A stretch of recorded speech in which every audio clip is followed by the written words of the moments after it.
ating second batch na lulutuin. Ayan, hindi ko alam kung anong tawag dito. Basta adobong may ketchup. Tapos nilagyan ko siya ng carrots. Nilagyan ko siya ng saging na hinog.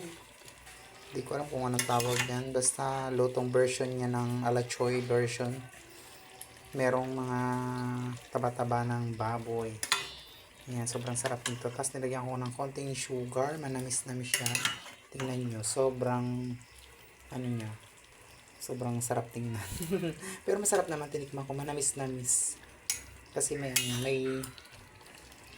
ketchup. Wala na kasi akong maisip na lulutuin. Nagtitipid tayo today. Meron tayong mga nakalaman sa rep na mga ganyan-ganyan. Yan ang ating lutuing uulamin. Hintayin lang natin after 100 years at pwede na tayong kumain. Ayan. Sobrang sarap din naman kahit papano.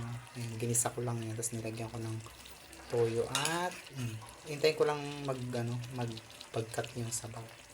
Yun lang. Share ko lang.